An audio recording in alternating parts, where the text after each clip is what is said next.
بسم اللہ الرحمن الرحیم. پروگرام مذاکرہ محمد اصغر یزدانی. اس آخری حصے میں قبل اس کے کہ میں علماء سے انسان کامل کے حوالے سے گفتگو کی درخواست کروں، چند ایک سوالات جو ہمارے سامنے آئے میں چاہتا ہوں کہ یہ بھی ایسے نہ رہیں. ایک سوال تو قبلہ آپ سے کہ خادم صاحب تھے اور وہ کونوا مع الصادقین کی بات کر رہے تھے، اور پھر مقامی سیاست کے حوالے سے ان کا انداز تھا کہ ہمارے جو علماء جو ہیں وہ مطلب ان کا خیال یہ تھا کہ حکومت کے ساتھ ہیں، ان کی کیا کیفیت ہے؟ دیکھیں ذرا تھوڑا سا اس کو جذبات سے ہٹ کے دیکھنے کی ضرورت ہے، ورنہ یہ اعتراض بہت ساری جگہوں پہ جاتا ہے. ایران UN کی رکنیت میں کیوں بیٹھا ہوا ہے جبکہ مطلب ہے ایسا نہیں ہے. اصل یہ ہوتا ہے کہ آپ اپنا موقف کس انداز سے پہنچا سکیں. اس کے لیے یہ نہیں کہ دنیا میں آپ خالص ہیں اور آپ کے علاوہ آپ سمجھتے ہیں جو کوئی خالص نہیں ہے آپ اس سے کوئی رابطہ ہی نہیں رکھیں گے. نہیں، درمیان میں بہت سارے معاہدے تاریخی میں ہوئے ہیں، اغیار کے ساتھ بھی ہوئے ہیں، اپنوں کے ساتھ بھی ہوئے ہیں. لہذا یہ بنیادی طور پہ اپنے حالات کا جائزہ لے کر آپ دیانتداری کے ساتھ اگر کوئی ایسا فیصلہ کرتے ہیں کہ بہرحال یہ دیکھیں تناظر مختلف ہیں. ایک دفعہ یہ ہے کہ شیعہ ورسز غیر شیعہ، ایک دفعہ تناظر ہے اسلام ورسز کفر، وہ تناظر بڑا ہو جاتا ہے. لہٰذا بعض اوقات آپ کو فیصلے اس انداز سے کرنا پڑتے ہیں، ظلم ورسز عدل. ٹھیک ہے جی. مثلا آیت اللہ العظمیٰ آغا سید علی خامنہئی نے جس زمانے میں امریکہ کی مخالفت کی، جب اس نے افغانستان پہ چڑھائی کی، باوجود اس کے کہ طالبان اور یہ سارے مسائل موجود تھے، وہ معاملہ وہ ایک بڑے تناظر والی بات ہے.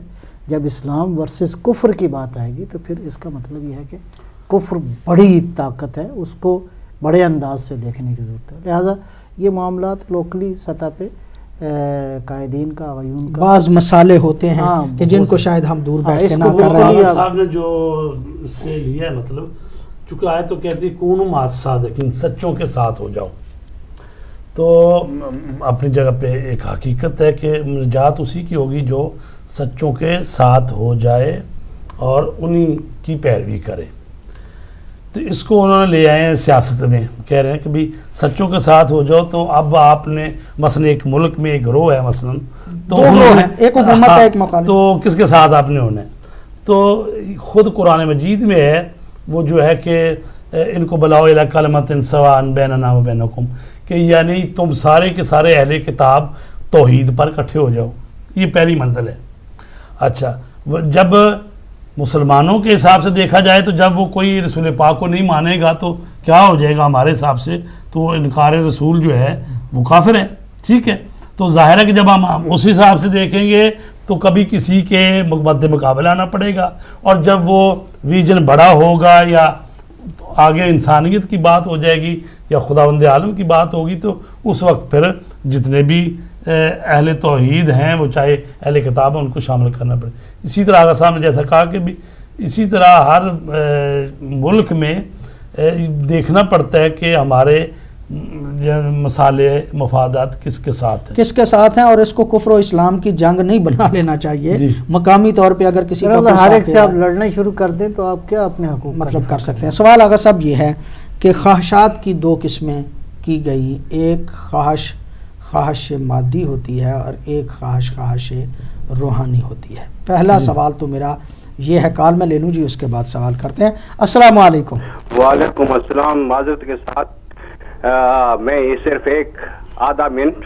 بات یہ ہے کہ ہمیں دیکھنا اس وقت یہ پڑے گا کہ درود والے کون ہیں اور بارود والے کون ہیں. اگر درود والوں کے ساتھ ہم کھڑے نہیں ہو سکتے یا وہ ہمارے ساتھ نہیں کھڑے ہو سکتے تو پھر تو بارود والے پیچھے رہ جاتے ہیں جو ہمارا ویسے ہی صفایا کر دیں گے. اور دوسری بات میں ایک چیز سمجھتا ہوں کہ علم ہونا اور بات ہے، ادب ہونا اور بات ہے. اور سادات کا ادب جن لوگوں میں نہیں ہے وہ لوگوں کو بات جو ہے نا وہ سوچ سمجھ کے حدیث رسول محکم ہے اپنی جگہ پہ کہ اگر گناہگار بھی ہے صحیح تو اس کا ادب امت پہ واجب ہے. تو اس ادب کو ملحوظ خاطر رکھتے ہوئے ہمیں جو بھی فیصلہ کرنا ہے ہمیں حالات و واقعات کو دیکھنا پڑے گا کہ آج درود والوں کے ساتھ اگر ہم کھڑے نہیں ہوتے تو پھر ہم کہاں کھڑے ہیں؟ اگر جو درود پڑھنے والے ہیں محمد اور آل محمد پر، ان کو بھی ہم نے دور کر دیا تو پیچھے ہمارے پاس اس ملک میں ہمارا پھر کیا چیز رہ جاتی ہے؟ کہ ہر کسی کو دشمن بنا لینا یہ بھی تو عقل مندی نہیں ہے نا، کسی کو دوست بھی تو بنانا پڑتا ہے۔ زمانے میں اگر ہمیں رہنا ہے تو ہمیں دوست بھی چاہیے۔ بڑی نوازش، بڑی مہربانی، شکریہ علی جان صاحب، دوبارہ تشریف لائے۔ انہی کا سوال پہلا یہ تھا کہ خواہشات کو انہوں نے دو حصوں میں تقسیم کیا۔ ایک خواہش جو ہے وہ کہہ رہے تھے کہ مادی ہے، اور روحانی بھی تو بنیادی طور پہ خواہش ہی ہوتی ہے۔ لیکن میرا سوال یہ ہے آپ سے، میں مطلب اس سوال کو تھوڑا سا پہلے سوال کو پھر آگے بڑھتے ہیں کہ کیا روحانی طور پہ جن بندوں کو جن چیزوں کو بندہ چاہتا ہے کیا اسے بھی روحانی خواہش کہا جائے گا یا کوئی اور نام دیا جائے گا؟ مادی اور روحانی خواہش، خواہش جو ہے مطلب اس کا مطلب کسی چیز کا چاہنا ہے نا۔ خواہش کچھ ہے ہماری ضرورتیں ہیں، پانی پینا جو ہے، من اتخذ الہہ ہوا۔ پہلی بات یہ ہے کہ انسان کی ضرورتیں ہیں، اگر وہ نہ ہوں تو انسان زندہ نہیں رہ سکتا، ٹھیک ہے؟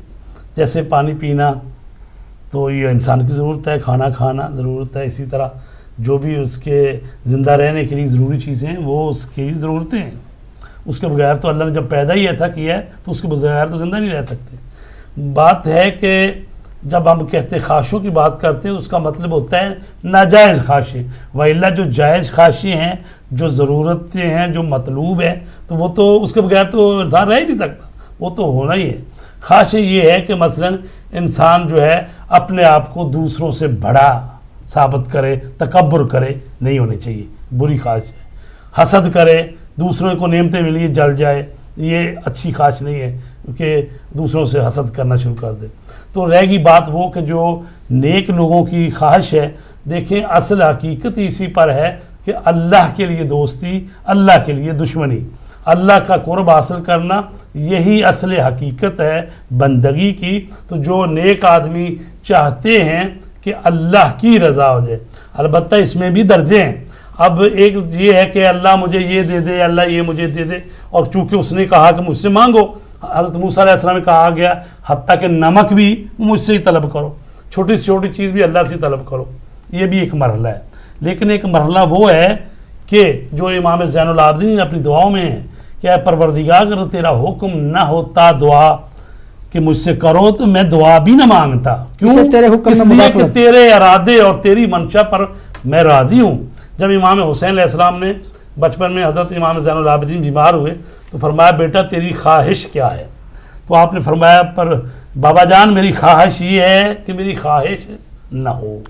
تو فرمایا کہ اے بیٹے تو نے تو حضرت ابراہیم کی طرح جواب دیا ہے کہ جب وہ فرشتہ آیا تھا منجینک میں آپ کو گرانے لگے تھے، تو چونکہ پھر وہ اس منزل پر پہنچتے ہیں کہ وہ اللہ کے ارادے میں خود کو گم کر لیتے ہیں، ان کا ارادہ نہیں رہتا، اللہ کا ارادہ ان پر حاوی ہو جاتا ہے، وما تشاءون الا ان یشاء اللہ۔ تو لہٰذا وہ بھی ایک منزلیں ہیں، لیکن ظاہر ہے کہ جب ہم بات کرتے ہیں تو ہم صفر سے شروع کر رہے ہوتے ہیں، تو آہستہ آہستہ اوپر جا رہے ہوتے ہیں۔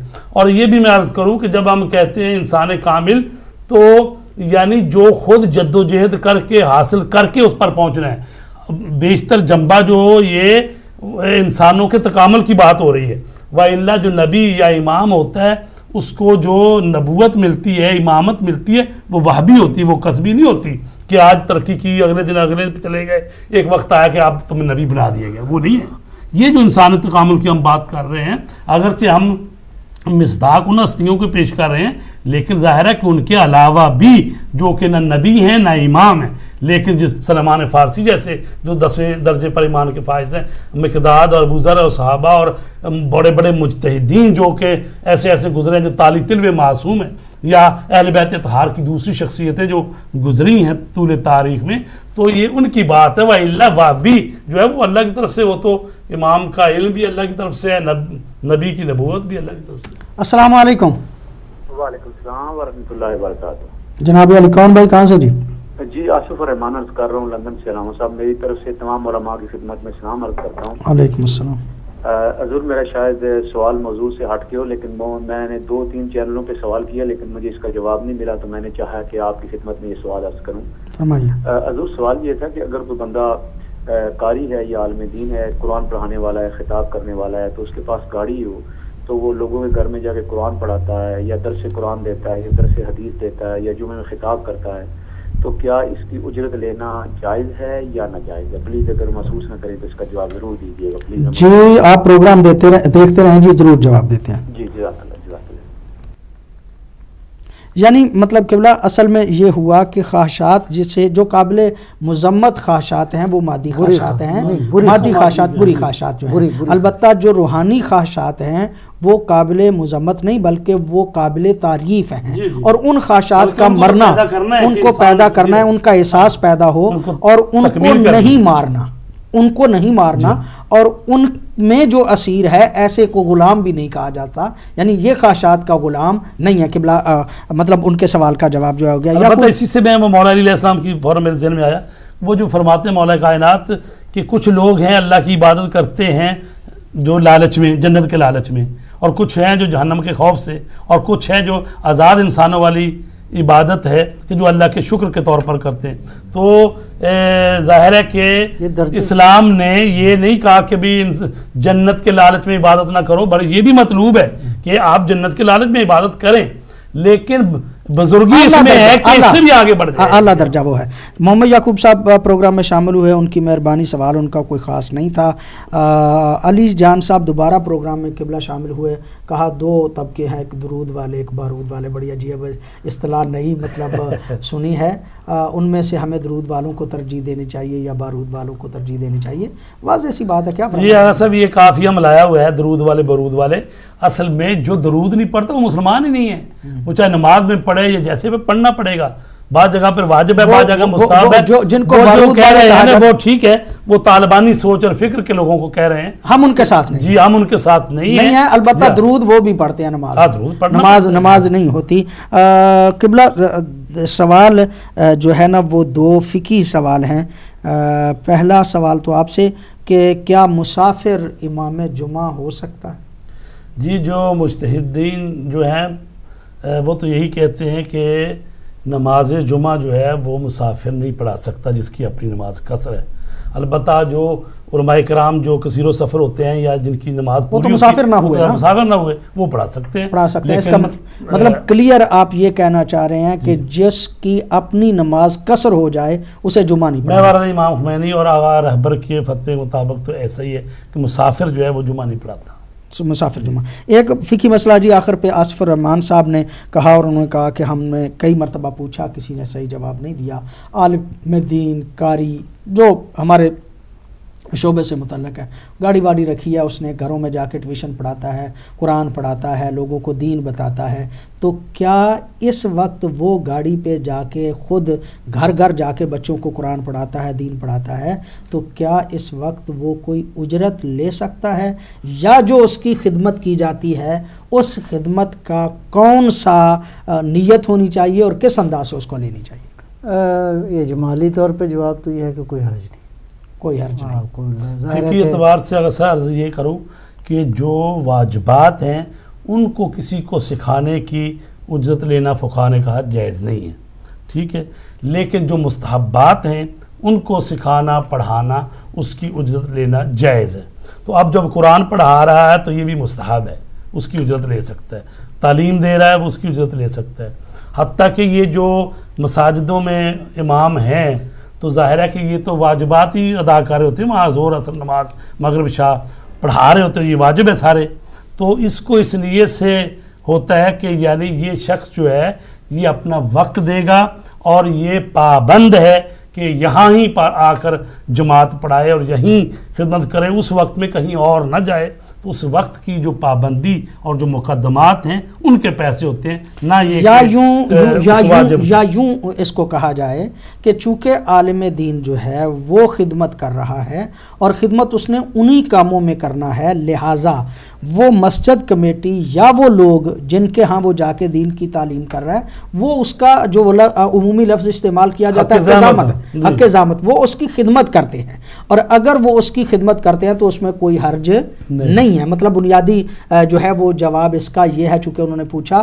اس حوالے سے میں سمجھتا ہوں کہ جو گھروں میں جا کے بچوں کو تعلیم دیتے ہیں ان کی خدمت کرنا گھر والوں کے لیے بہت آسان ہے. شاید بعض لوگوں کے ہاں تصور یہ ہے کہ یہ وہ قرآن کی تعلیم کو بھی کہتے ہیں قرآن کی تعلیم دے رہے ہیں، یہ تو ان کو تو وہ ایک لاشعور میں یہ ہوتا ہے کہ ان کی تو کوئی ضرورت نہیں ہے، یہ تو ہوا کھاتے ہیں، ان کی فیملی بھی ہوا کھاتی ہے، ہوائی یہ مخلوق ہیں. نہیں بابا، یہ بھی مادی وجود اللہ نے ان کو عطا کیا ہے، ان کی بھی ضروریات ہیں بنیادی طور پہ. ایسے اور جب آپ کے بچے ہر طرح کی سہولیات چاہتے ہیں اور آپ چاہتے ہیں، مقصد یہ ہے کہ یہ بنیادی طور پہ جو جن لوگوں کو وہ پرووائڈ کر رہے ہیں سروسز، یہ ان کی ذمہ داری بنتی ہے کہ بالآخر یہ اخلاقی ذمہ داری بھی ہے، ان کی بھی ایک عام سطح پہ زندگی گزارنے کا بندوبست کرنا اور ان کے ذمہ. سوال میں یہ جو کہا نا گاڑی ہے، یہ کوئی حرج نہیں ہے، چاہے اس کی گاڑی ہو، مکان ہو. جب آپ کو تعلیم دے رہا ہے جیسے دوسرے تعلیم دے رہے ہیں، پیسے لے سکتا وہ بھی پیسے لے سکتا. جس طرح پروفیسر ٹیچر لوگ مطلب جاتے ہیں لوگ آج تو دور میں یہ آ گیا کہ یہ سارے فتوے بیچارے ایک لیکچر کے لیے لوگ دو ہزار $10,000 تک جا کے لیتے ہیں. میرا مطلب ایک لیکچر کے لیے. اب یہ بندہ خدا عالم دین اپنے میدان کا ماہر ہے، یہ جا کے اگر سروسز دیتا ہے تو کوئی حرج نہیں انشاءاللہ. آخری 1 منٹ میں آپ کیا انسان کامل کے حوالے سے کہنا چاہیں؟ آخری آپ کے کلوزنگ. دیکھیے جی، انسان کامل وہی ہے جو انسانی اوصاف میں ہر صفت میں چیمپئن کہہ لیں، قہرمان کہہ لیں، یعنی اس میں بدرجہ اتم و صفت انسانی اوصاف جو ہوتے ہیں اس میں پائے جائیں. جی قبلہ. میرا خیال ہے اس میں ایک اہم ترین جو نقطہ ہے وہ انسان کا یہ احساس ہے کہ وہ اس کائنات کے اندر جس طرح کائنات محتاج خدا ہے، خدا کی ذات بے نیاز ہے، اس کمال کے سفر میں بھی اپنے آپ کو خدا کی توفیقات کا محتاج سمجھے. بڑی نوازش، مہربانی قبلہ، آپ کی بڑی مہربانی، آپ پروگرام میں شامل ہوئے. بنیادی طور پہ انسان کامل کے حوالے سے گفتگو ہماری آپ کے سامنے پیش کی جا رہی ہے مسلسل، اور آئندہ بھی ہم اس موضوع کو اس سے آگے لے کے بڑھنے کی کوشش کریں گے. انسان کامل وہ ہے کہ جو اپنے اس دنیا میں آنے کے ہدف اور مقصد کو سمجھ جائے، اور ہدف اور مقصد کو سمجھنے کے بعد اس کا احساس اس کے دل میں پیدا ہو جائے، اور جب احساس پیدا ہو جائے تو اس مقصد کے حصول کے لیے اپنی زندگی کو متوازن اور متعادل رکھ کے، یہ نہیں ہے کہ زندگی جو ہے اس کی ادھر ادھر جائے، نہیں، تمام وہ صفات کہ جو ہدف اور مقصد تک پہنچنے کے لیے ضروری ہیں ان تمام ان صفات کا وہ حامل ہو، اور ایسی وہ تمام صفات کہ جو ہدف اور مقصد تک پہنچنے کے لیے ضرر رساں ہیں، تکلیف پہنچاتی ہیں، اذیت دیتی ہیں اس مقصد کو، اس مقصد کے حصول میں سد راہ بنتی ہیں، ان سے اگر بچ جاتا ہے اور صفات حمیدہ اپنے اندر پیدا کر لیتا ہے، اور اسی انداز میں اپنی زندگی جو ہے اس کو مسلسل گزارتے گزارتے وہ ہدف اور مقصد کہ جو در حقیقت اپنے خالق کی سمجھ ہے، اپنے خالق کو سمجھنا ہے اور اسی کی معرفت حاصل کرنا ہے، اگر وہ اس راہ پہ چلتا ہے اور اسی راہ پہ چلتے چلتے اس کے احکامات جو ہیں ان پہ پوری طرح سے عمل کرتا ہے، تو ایسے انسان کو انسان کامل کہا جائے گا. محمد اصغر یزدانی کو آج کے پروگرام سے اجازت دیجیے. والسلام علیکم ورحمۃ اللہ وبرکاتہ.